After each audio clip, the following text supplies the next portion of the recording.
I'm going to go first because I'm only going to tee him up for you to hit him out of the park.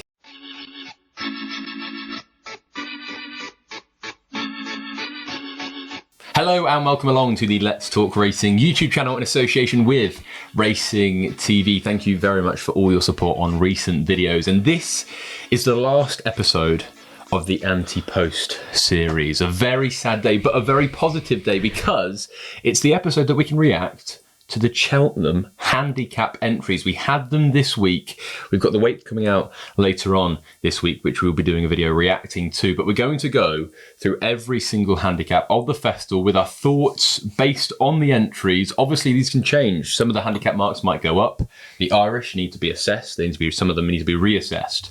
So I'm very much looking forward to diving into all the handicaps, but what a week it's going to be. I'm really starting to get excited. Obviously, you get excited all year, and it's one of those weeks you're just hoping comes around, and then almost on the Friday, you never want it to go. But now we're 3 weeks out. It just doesn't get any better than this. It really doesn't. No, I'm on to my dad every evening. We're talking about what our staking plan's going to be. Where's the next commander of fleet coming from? Well, I'm sure he'll somehow fire one out in either the Coral Cup or the Pertemps or something like that. But this is, I suppose, the couple of weeks we've been looking forward to all year. We'd be lying to say, I know there's heaps to the jump season. There's loads to it. But these few weeks are the absolute mustard weeks. And I think the Cheltenham Handicap entries, they add a level of intrigue, especially in a year that's probably been light on anti-post value in the Grade 1 races. A lot of races have looked like they've probably been fairly straightforward from a long way out. As for the handicaps, they always add that extra level. You've got to delve a little bit deeper. And that's where we're going to try and help out our listeners. Cannot wait to get started looking at all the handicaps. And this video is actually sponsored by the Weatherby's Cheltenham Festival Betting Guide 2023, written by a good friend of the podcast, Paul Ferguson, and many special guests. And it's a book that I use every year. I know you do as well. Yeah, definitely so. It's a fantastic book, churning out winners year on year on year. And I suppose Paul's probably one of the best judges in the game, to be honest. We've been very lucky to meet him a fair few times at this stage. Very nice man. Very good writer, and I think they analyse a lot of the trends that you probably need to be going into. I know me and you probably aren't the biggest stats men in the world, but somebody like Paul, he just tells you almost what's going to happen, and then it happens. Well, as much as I wouldn't be a big stats man, when I read the book and I read the stats, and one of them is just so heavily against it, it does often sway that way. And I do think, look, maybe I shouldn't be backing that horse. But they churn out winners every year. And it's just, in my opinion, an essential read. I get it every single year. And thank you very much to Weatherby's for coming along and supporting the videos. And we actually have a code for LTR viewers. You can get £4 off. I think it's £16.50 the print edition, and it's £12.50 the digital edition. But you can get £4 off either with the code LTR23. So do click the first line in the description with the link towards going to buy the book, and do use the code LTR23 for £4 off any orders. And trust me, it is well worth the purchase. I use it every single year, and it is very good. But before we start, let's also say I would love to hit 850 likes on this video. We keep smashing them. 900 likes on the last 2 videos. It massively helps out the channel. Please do subscribe to the channel if you haven't already. But that little 2-second time out of your day just to like the video massively helps. Oh, it certainly does, and we've been fantastic. I keep on saying it's the Jimmy Greaves. I don't know why it is, because the first time I think we set one was after Harry Kane had broken Jimmy Greaves' record for Spurs. The like targets are our Jimmy Greaves, and I must say, like the support we've had on the last couple of months since we've been probably doing it side by side has been absolutely magnificent, and we can't thank everyone enough. It's been fantastic, and obviously there's been a big growth in the LTR Plus membership as well. We've been doing a few live streams, some sober, some not sober, and they've been very enjoyable for all involved. And we have our big LTR Plus live stream on the 12th of February, so I'm very much looking forward to that. We might have a couple of guests, maybe a couple of Grade 1 winning jockeys. Maybe so. We're trying to cajole and convince. Unlike some people have had to cajole and convince, they've been able to win Grade 1 races on the bridle. But we're in the works, as we say, 12th, the Sunday before Cheltenham. We're looking forward to, I think from around 7:30 onwards, nearly throughout the night. I think our time is limitless at that stage. We'll just be absolutely drugged up on Cheltenham by then. It is, and you have to be a member of LTR Plus to gain access to that. You'll see all of it in the community centre if you do join LTR Plus. And if you want to, and you've not yet done that, you can also click join just above our name on a desktop or laptop. So do please go and do that if you want to be part of that Cheltenham preview. But very, very exciting. I'm doing a preview night on the 9th in Birmingham. There's a chance that you might be coming along to that as well. But let's get stuck into things. We've rambled on for long enough. And the first handicap is a 3-mile handicap chase, and it is the Ultima. Which ones did you think were of interest? Yeah, tricky race, obviously, because the Irish have a rotten record in the race. Let's call a spade a spade. Didn't stop me from backing Discorama back in the day, but there doesn't look to be anything lurking there. Into Overdrive's the favourite at the moment. Has a fair chance. I think he's probably short enough for what he is. I thought the most likely horses to run good races, solid races. I know you like one of them in the process of Lord Accord. It was a decent horse for Neil Mulholland. Just won at the track earlier this season, ran an okay race in the Cleve. I think that was just a pipe opener. But I do love that prep, that Cleve hurdle prep. It worked with Ante Portu. It worked with the Druid's Nephew. Might work with Lord Accord. Well, I think so. And you're going to a Cleve hurdle. You never thought the horse was going to land a blow. He didn't. I think they were just dusting off cobwebs, to be honest. The other horse I think that's overpriced in comparison, I think he'll run. I think he'll run very well. Is T Clipper. He was 4th in the race last year. He's currently 25 to 1. I think if he ran, I'd be very surprised to see him out of the 5. Very consistent horse. Doesn't win often, which is, I suppose, a little bit of a drawback for some. But at the same stage, when you're backing at those types of prices, you want something that's going to be solid. You want something that's going to jump well. Knows handicaps like the back of his arm. I think T Clipper's got a good chance. Now, for me, I wouldn't go too much into stats, but with this race, I do think it's important. I think you need Cheltenham form. You do. Whether that be going to Cheltenham, just experiencing it, or running well. So, for instance, the last 10 winners had all been to Cheltenham prior and actually placed. 6 of them had won there before they won the Ultima. So I do think Cheltenham experience is key. And the 3 I would give a mention to, 300 through 5, I think does have one of these big days in him. Will he be quick enough to win the Ultima? I'm not sure.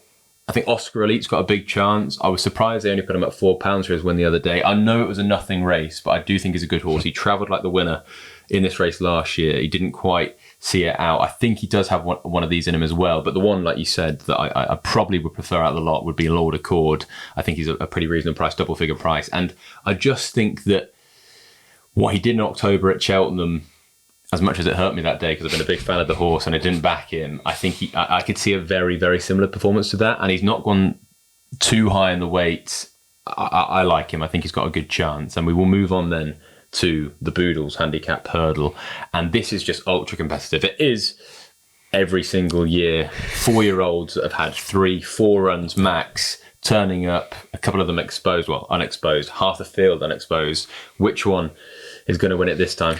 Very tricky race, to be honest. I know Takau's the favourite. I think he's the most likely of all of them at the moment. I think he's a nice prep. He was 3rd in the Grade 1 at the DRF, ran nicely and was given an easy time of things. Like, let's be honest with ourselves. When his chance was gone, as in Callum Marceau went by him turning in, Mark Walsh didn't do a whole pile to resist, and he ended up beating 9 or 10 lengths. I can see where he is in the market.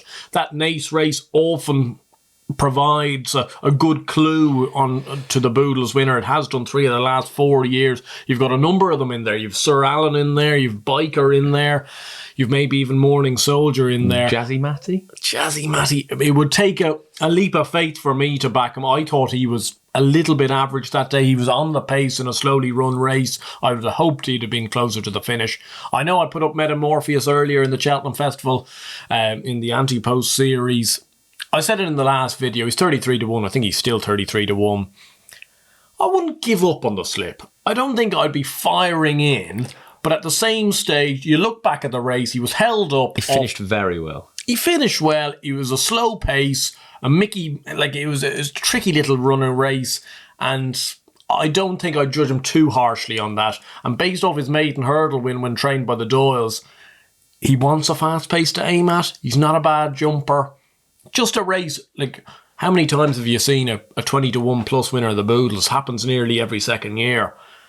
Wouldn't give up on the slip one bit. No, Jeff Kidder was one of those. So Metamorpheus would be in my shortlist. Aye. Takau I also think would be in my shortlist. I think he, like you say, is the most likely winner. I like his profile. I like the fact he ran in France. I like the fact he ran on the flat in France. And he's obviously beaten some good horses this year. He's finished behind some very good horses this year. And if this was the plan all year, which knowing connections being JP McManus could be, I do like that a lot. I think Biker for Charles Burns has to be up there. Travelled extremely well the last day. I think he's probably got one of these in him as well. So there's 3 or 4 in there. I'd probably lean towards Takao and Biker at the moment, but I've not made any decision on that at all. The next handicap is the Coral Cup, a 2.5 mile handicap hurdle, 2.5. And I'm going to go first because I'm only going to tee him up for you to hit him out of the park. I love HMS Seahorse. I just want you to keep going. This is like me putting up a skeleton horse or something like that. I just want you to keep going. I want you. It's absolute music to my ears. It's been 2 years since we started this. I think this is the first time you're off the long run on a PN horse. Yeah, I loved the way he won the last day. I got the impression he was only going to come on for it. An extra furlong, a strong pace, isn't it? Not right up his street. I'd hope so. Anyway, I think that the gelding operation seems to have done wonders to him. That's the long and the short of it. He was an average enough jumper as a juvenile, ran a perfect race in the Boodles last year, came 4th in a good Boodles as well. Brazilian Gaelic Warrior are 2 above average horses that you'd usually find in a race like that. And to be honest, if he jumped a bit better, he'd have been a bit closer. Jumped poorly at Galway, was given a bit of time off, and obviously has been rejuvenated by it. I think he's jumping slicker. I think he wants this trip at this stage of his career. And he's just got a bit of class, you know. And he was off a low weight the last day at Navan, won nicely, good pot. You know this is the target. And I know I'm the first man to be backing Nolan horses when I probably shouldn't be backing them. But at the same stage, I've always held the belief he'll bring over a team to Cheltenham of 3-4 horses maybe max. They will all have chances. We saw it last year. He brought over 3 horses. Mrs. Milner ran a cracker. Seahorse ran a cracker. I think it'll be the same this year. He'll bring over this lad. He'll bring over Metamorphosis. Bring over Sander Clegane. It would surprise me if they didn't run well. And I hope that this horse, I think of all of them, is probably their best chance of a winner. I would agree with that, definitely. The next handicap is the 2 mile Grand Annual. And I remember going back 12 months, I was very keen on a Gordon Elliott trained handicap chaser, Buddy Rich, in the Grand Annual. I actually made him my nap at the festival. He got a stone bruise on the morning. It was a devastating day. And I must admit, I found myself backing another Gordon Elliott handicap chaser. This time, probably slightly more classier. This time, he's going to carry probably top weight. And it's Andy Dufresne for JP McManus.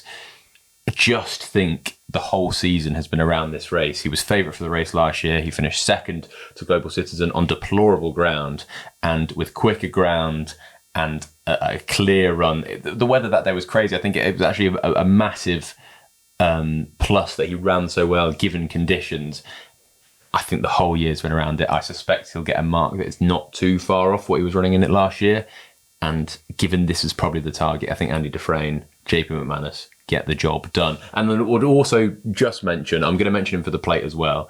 If Battle Over Doyen runs here or the 2.5 mile handicap chase, I will have a small bit on him each way because he's going to be an enormous price. And I'm going to go through with it. I think he's got a big chance in one of these handicaps. I just can't believe it. I won't hear anything again when I put Wrexham up for a handicap hurdle next year. But it's not a cliff horse. It's not. It 100% is. It's not, because I've never liked him until the last day. You literally came up a few videos ago and went, you said down the barrel, you went, this horse was an eye catcher. He was only beaten 43 lengths at Leopardstown last year after being badly hampered. He was beaten a furlong. Like, I see where you're coming from to a certain extent, but if Battle Over Doyen wins the Grand Annual, look, I won't rock up on the Thursday and Friday. I'd much prefer Andy Dufresne, massively. I'd actually make Andy Dufresne one of my stronger bets in all of the handicaps. And you might see what I put up at the end of this video as my last anti-post pick. Bit of a hint. But I'm just saying, Battle Over Doyen, he's going to be 66 to 1. He might be 80 to 1. He might be 100 to 1. I'm just going to have a couple of quid each way in whichever race he runs in because I think he's better than his mark. And I'm not saying those viewers behind the screen should do the same. Maybe they're much wiser than us, but they are wiser than me. Much wiser than me, anyway. I just think he's got a big handicap in him, and I know you don't see any positives in what he did the other day. I saw a few. Yeah, well, that being said, I didn't give my dad any chance with Commander of Fleet, so maybe I know nothing. But at the same stage, I'd like to know in the comments what they physically think of Battle Over Doyen. I'd imagine half of those just are physically sick, actually, with me talking about him. What did you like in the Grand Annual? I think Andy Dufresne's got a good chance. I've come round to him myself. I know we've been talking to a good friend of ours, Dan Overall, as well, who was shrewd judge. He was possibly the first wise guy on this train, and we're joining the train at halfway stage. I would give it. I know I gave him a sniff in the Boodles last year. He ran 2-3. If Sansegal ran, I'd give him maybe a squeak. I was disappointed he didn't win the last day, but he's over 139. He'll get into the race. I think a strongly run 2 miles will suit him. He's a pretty good jumper and he's an improving horse. Only 5. Maybe he's too inexperienced for the race, but he's 20-1 non-runner, no bet. He'd be on my radar. Wouldn't put him up as a bet at the moment, but on the radar. Following race is the Pertemps Handicap Hurdle Final. And this is a big one for my anti-post book at the moment on the series. I put up Salvador Ziggy for the Pertemps at 25-1. Now best price 9-1. 7s in places, 8s in most places. And I'm pretty confident he's going to run in the race. I think he'll have an attractive jockey booking, and I think he will run well. He's been freshened up for this day specifically.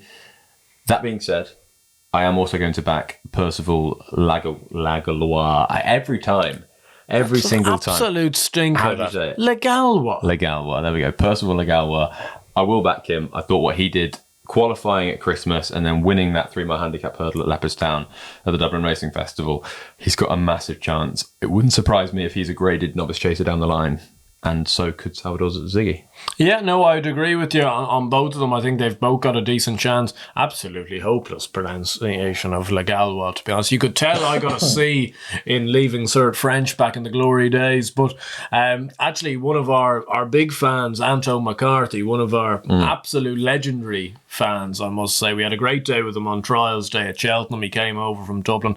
He gave me and my dad Percival Legalois for the Dublin Racing Festival. Of course, horse absolutely goes in like a good thing. I think he's still got a bit in hand. Gavin Cromwell's in good form. I know he's 6-7-1 at the moment. He's a short price, but he'd be right at the top of my radar. 2 at bigger prices on Tyre. I was keen on him at the start of the season after he ran in the Salvador Ziggy race. Similar profile. Don't know whether to be positive or negative that we haven't seen him since then. I suppose we haven't seen Salvador Ziggy since then, so you don't really know the form. Shoot first, won the race, he's favourite for the race. So with that could be the winning of the race, it could be the losing of the race. The other one that I know a lot of people have already messaged me about, because I love the horse, is Good Time Johnny. He's 20-25-1. I think he's been planted for this race. He placed behind Maxim at Christmas time, then ran in the 2-mile handicap hurdle. The one thing just to bear in mind was that he went over to the November meeting last year, ran no race. Went to the Bartas, ran no race. He's gone to Cheltenham twice and has ran absolute stinkers. At the same stage, if he won the race, I'll be absolutely kicking myself. But at the moment, I couldn't forgive that. What would you like in the plate?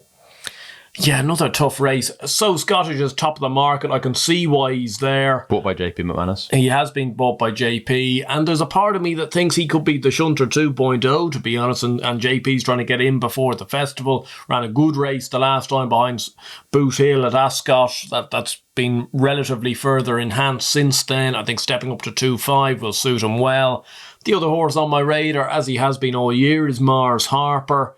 His jumping does need to improve from the Dublin Racing Festival. He's 20-1 at the moment. If he turned up, I'd back him. Would give a mention again to Battle Over Doyen. Bloody But it would be... Are you telling me this video is actually sponsored by Battle Over Doyen? It's not sponsored by Battle Over Doyen. The other Pioneer Racing? No, the other one would be Fast or Slow. I think he ran a very good race in the Coral Cup last year. And if he was to turn up here, obviously, huge chance. And I think he's probably been laid out for a handicap as well. The Kid Muir, I didn't really fancy anything, did you?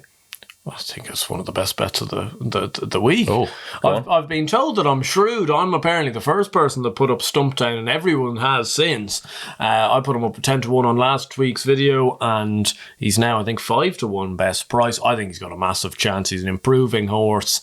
His jumping's good. He stays well.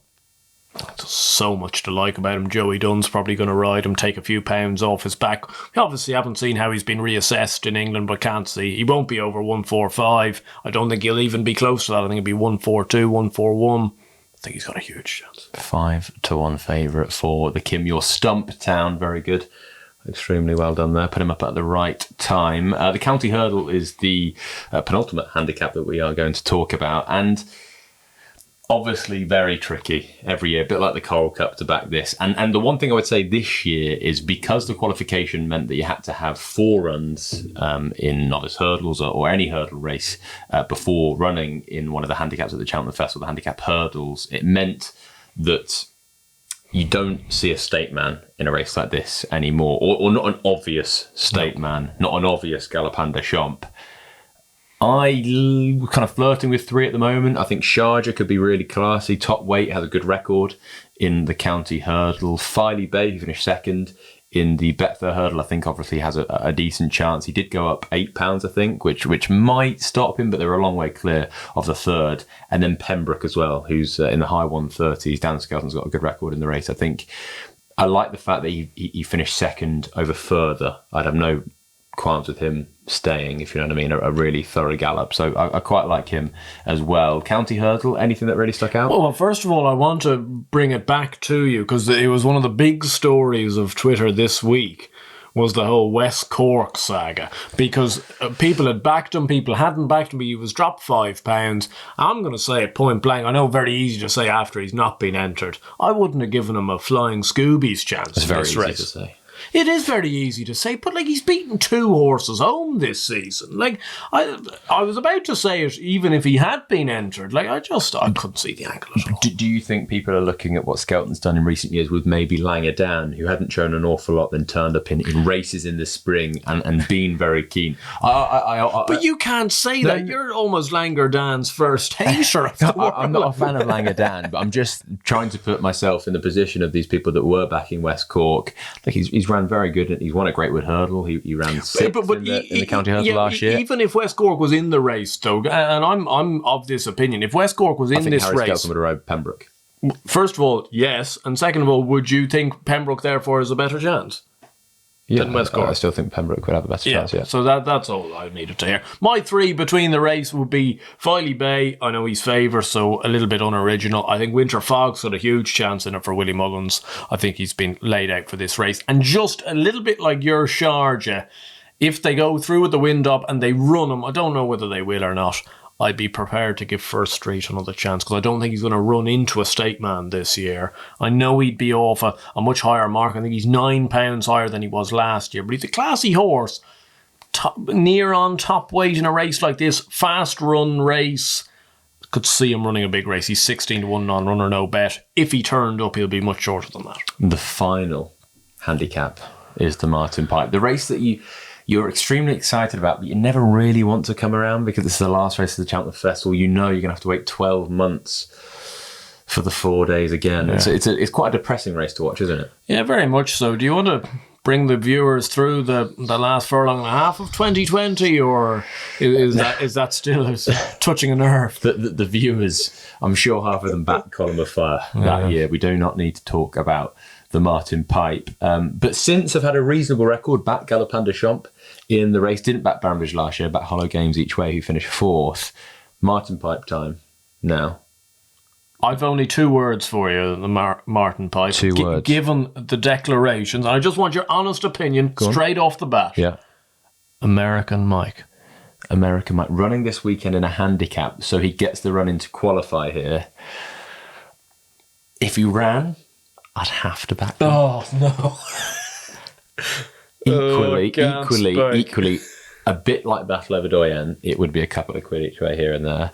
But he won't have to, because if he runs, and I don't fancy American Mike, but if he does run, he'll somehow end up being favourite. He could be, yeah. The issue is For instance, if at the start of the season you had any inclination that he'd go down a handicap route, you'd look at what he's done this season and gone, that's perfect, isn't it? Finishing down the field in graded novice hurdles, turn up in a Martin Pipe of 145, having finished second to Fassar Vega in the bumper. That being said, the plan has never been that. He was going to go through the Ballymore from day dot. He's been massively disappointing. I think Gordon's probably scratching his head. They were thinking Bartlett, they were thinking Ballymore. They don't know what they're going to do with American Mike. They ran over 2 miles the last day. He didn't jump very well. He had no turn of foot. He didn't particularly gallop through the line.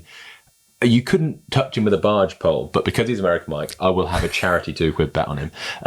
The two that I thought were interesting, well, they're towards the top of the market. I'm not telling you anything you didn't know already, but Cool Survivor, who you like, as well as Spanish Harlem, who he's one of those horses. He's been disappointing this year. He cost an awful lot of money, but he's ran behind some very good horses. And a couple of years ago, I remember Patrick Mullins, Ruby, and Willie just hinting that Gallop and Deschamps was going to run well in a handicap. They kept mentioning it, even in little videos here and there on the week before, stable tours. Gallop and Deschamps going to run well. He turned up in the Martin Pipe and he hacked up.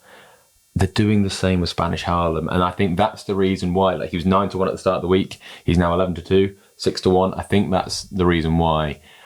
I would expect drastic improvement from what we've seen.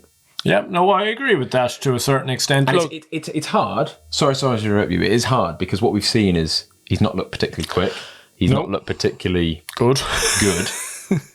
It's hard, but when Willie, Ruby, and Patrick have that feeling, they're very rarely wrong. Yeah, no, I agree with that. And look, he's almost staring at you, and whoever blinks first, really, in terms of whether you back him or not. He's a short enough price for what I'd like to get involved with, just at this current point in time, especially given, I think the last day, certainly he should have won. It was a poor enough little race, and I don't think it would have hurt him winning the race. It would have given me a little bit more confidence, to be honest. Even if he'd just turned that around from losing a half length to winning a half length, it would have meant a lot to me, personally, just in the way he acted throughout the race. I like two of Gordon's in this. I think Gordon has around 25 entered in it, so God knows what he's going to run. I suspect he'll run this race at Galantra. Well, you could certainly. I think he'll run 5 or 6, to be honest. The two that I landed on were Cool Survivor and Landrake. Landrake is an improving horse. He fell the last day in a decent enough novice hurdle. I thought he would have gone close that day at Navan. He was improving up until then. He's usually a very good jumper, very uncharacteristic that fall. So I'd give him a sniff if he ran. He's around 14-1, but the big one is Cool Survivor. I've been banging on about him for a few weeks. I suppose there is that idea, will he go to the bar, will he go to the Martin Pipe? But you're looking at it from Gigginstown's perspective. They'll want horses in plenty of different races. Love the Pipe as well. They do love the Pipe. And do they not have Favre Deschamps do for the Albert Bartlett? Very much so. He's won over 2 miles 7. Cool Survivor. I know he shapes like a stair. I know he shapes like the 3 miles will suit. I get that. But at the same stage, you're going to have to stay to win a Martin Pipe.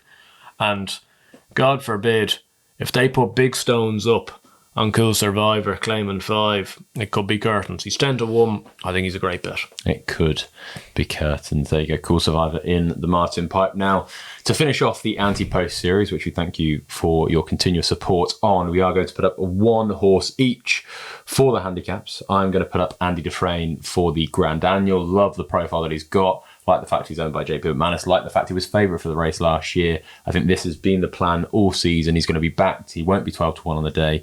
Andy Dufresne goes in there for me as my final selection in the book. Yeah, no, I agree with that completely. I'm well behind Andy Dufresne, and I think that's a very good case you've made. Very good case Dan made a few weeks ago, and I think his case just seems to get stronger and stronger. He's the type of horse, like if he's running at the Grand Annual, no way in hell he's a double-figure price. For myself, I'm finally weighing in on the Gordon Elliott mantra myself. I'm going to your side of the water, and I've just been talking about him here. This Cool Survivor in the Martin Pipe. He'd be my... well, I've already put up Stumptown. Stumptown would probably be my best handicap bet. At the same stage, he's 5-1. He's skinny for what he is at the moment. Obviously, I put him up at 10-1. I've managed to get some 10-1. I know that's terrible after timing, but I did put him up at that price. He is skinny now. As for Cool Survivor, is 10-1 now. Like, if Cool Survivor, if you were told tomorrow he's definitely running in the Martin Pipe instead of the Albert Bartlett, I think he becomes fab. I think it's the best form in the book. He's got grade 1 form in the book. His run the last day behind Goodland was a very eye-catching run. He's finished on the tail of Xander Clegane. Like, I know Xander Clegane's going to run the Bartlett, but what price would you make him in the Martin Pipe? He'd be a single-figure price in the Martin Pipe if he suddenly turned up there. So I'm following in that form line. Cool Survivor, 10-1.